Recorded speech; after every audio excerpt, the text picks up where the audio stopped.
क्या आपने कभी सुना है कि वो वैसी भी किसी मंदिर में जा करके और अपने सनातन धर्म की शिकायत करता हो? राम गोपाल यादव भले ही कर ले, क्योंकि वो प्रोफेसर है ना, बड़े क्वालिफाइड हैं। ज्यादा क्वालिफाइड है हम लोग नहीं हैं, लेकिन ऐसा नहीं कि निरक्षर हैं, कॉलेज और यूनिवर्सिटी तक गए हुए लोग हैं। तो मेरे कहने का मतलब यह है कि हिंदू को एकजुट होने की जरूरत है। आरएसएस के बारे में बतला दूं, अगर आरएसएस के बारे में नहीं बतलाया जाएगा तो ये प्रवचन और भाषण ही अधूरा रह जाएगा। विगत 100 साल के अंदर जहां कहीं भी किसी तरीके की आपदा आई, कभी आरएसएस ने नहीं देखा कि हिंदू, मुस्लिम, सिख, ईसाई, यहूदी, पारसी कौन क्या है, सबकी सेवा की। बाढ़ में, सूखे में, सब कुछ सेवा की। और 100 साल पूरा हो गया, उसी में तो ये विराट हिंदू सम्मेलन हो रहा है। इसमें हमारा कर्तव्य है कि हम एक हो जाएं हर मुद्दे पर। कहीं अगर हमारा, जिसे हम कहते हैं ना भाईचारा, भाईचारा नहीं है, भाईचारा है। 100 आयतें मेरे को मेरे डायरी में लिखी हुई है, देहरादून में ही है इस डायरी, वहां है टहरी में। 150 आयतें ऐसी हैं जो हिंसा को बढ़ावा देती हैं। 150 आयतें ऐसी हैं जो हिंसा को बढ़ावा देती हैं। अगर तुम्हारे धर्म में आता है तो मिला लो, नहीं धर्म में आता है तो उसका कत्ल कर दो और उसके धन, असबाब, मिल्कियत को लूट करके खाओ, खुदा खुश होगा। ऐसी बातें कही गई। 100 आयतें, लगभग 4 मुख्य धर्म हैं और चारों धर्म का जो मूल ग्रंथ है, गुरबाणी अपने सिख भाइयों का, और हिंदू तो वहां है ही हूं, कुरान, ये सब मैंने स्टडी किया। 150 आयतें ऐसी हैं, फिर भी हिंदू कहता है हमें क्या मतलब। अरे मतलब नहीं रहेगा तो हमारे बच्चे आगे जा करके बड़े खराब हो जाएंगे, उनका जीवन बिगड़ जाएगा। इसलिए सनातन संस्कृति की अगर हम लोग सच्चे सेवक हैं तो हम लोग एक होवे, जाति पाति से ऊपर उठे। बोलिए भारत माता की जय। विश्व के, भारत की प्रशासन के सर्वोच्च पद पर बैठा हुआ व्यक्ति, नाम नहीं लूंगा, नाम आप लोग समझ लेना।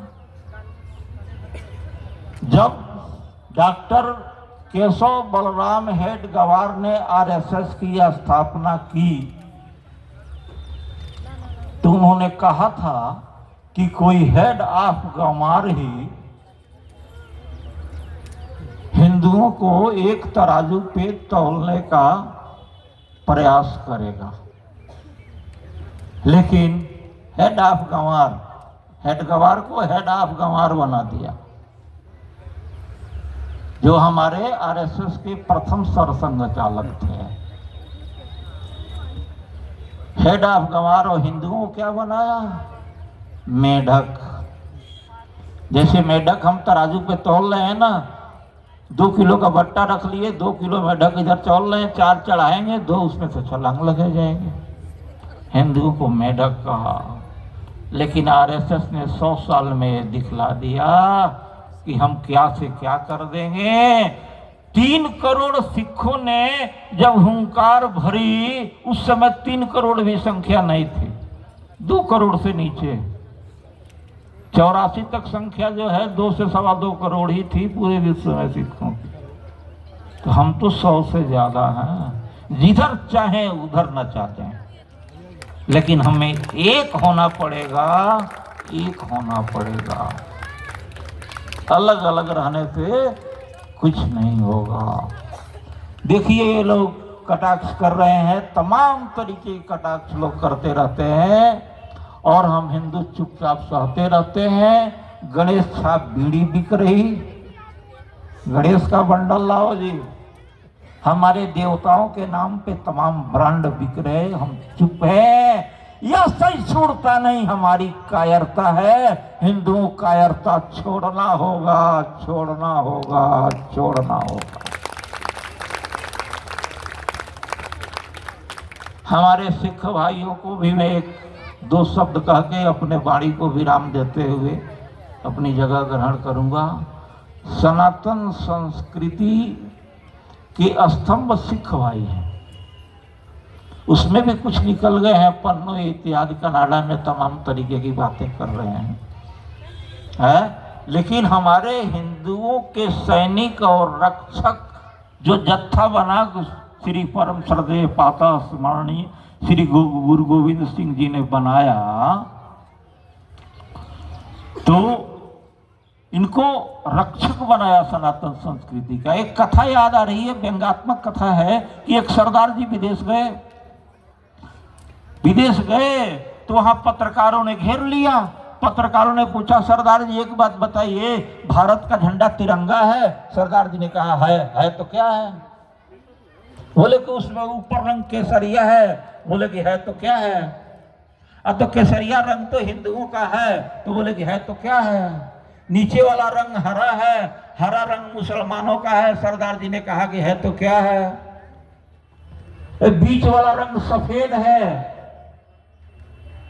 यह रंग ईसाइयों का है। उन्होंने कहा कि है तो क्या है? अब तो जो बीच में चक्र है सफेद रंग में, वो बौद्धों का प्रतीक है। तो सरदार जी ने कहा कि है तो क्या है? इस बात पर पूर्णतया मैं समर्थन चाहूंगा, है तो क्या है? तो पत्रकार ने पूछ दिया, तो इसमें आपका क्या है? सरदार जी ने कहा कि इसमें झंडे के अंदर जो डंडा लगा हुआ है वो तुम्हारे बाप का है, झंडे के अंदर जो डंडा लगा हुआ है वो हमारा है। अर्थात सनातन संस्कृति में, सनातन संस्कृति के ध्वज में जो डंडा लगा हुआ है वो सिखों का है। हमें 100 करोड़ हिंदू नहीं मानना है, 103 करोड़ हिंदू सिख को एक मानना है।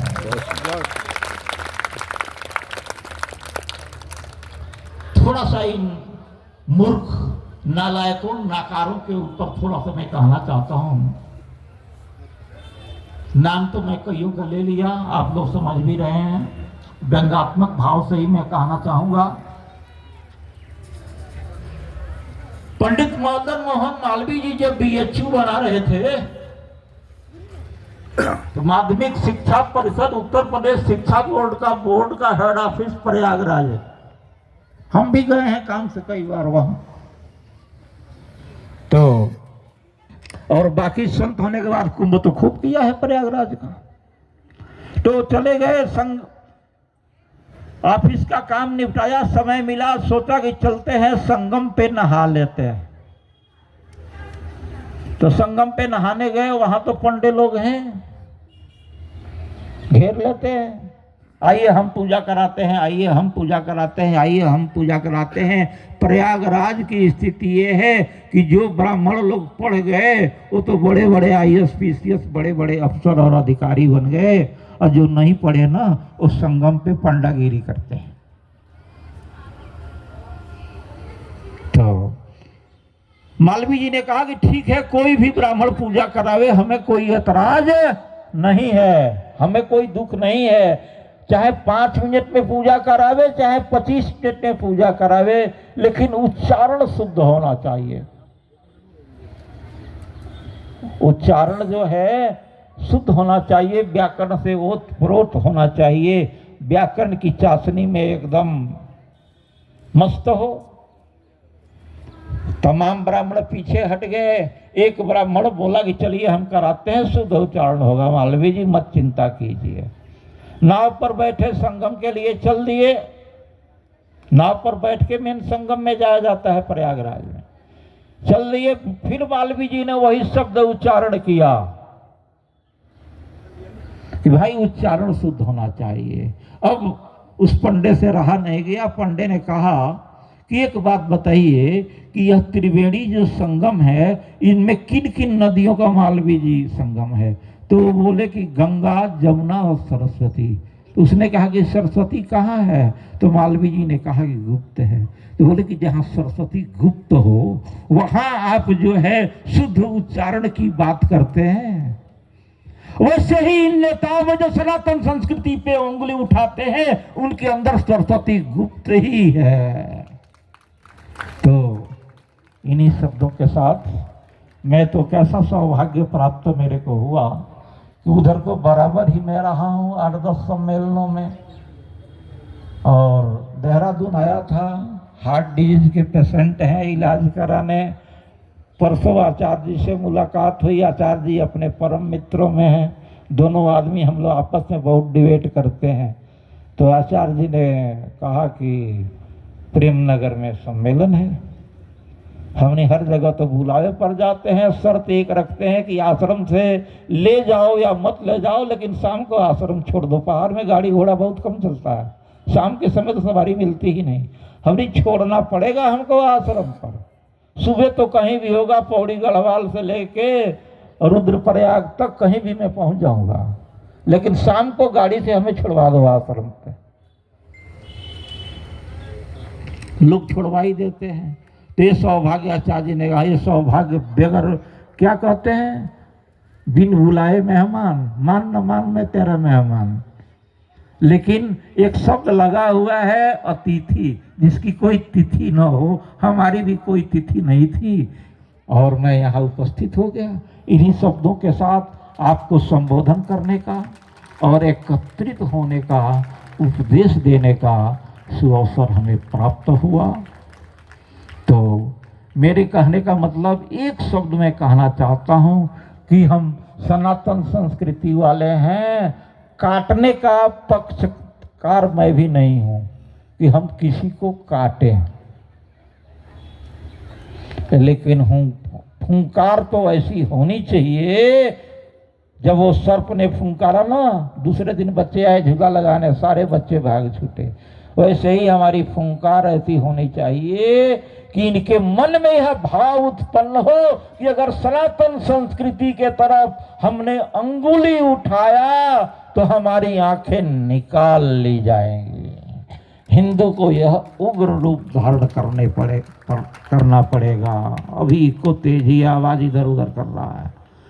वो क्या नाम था बर्मा में जो पैदा हुए,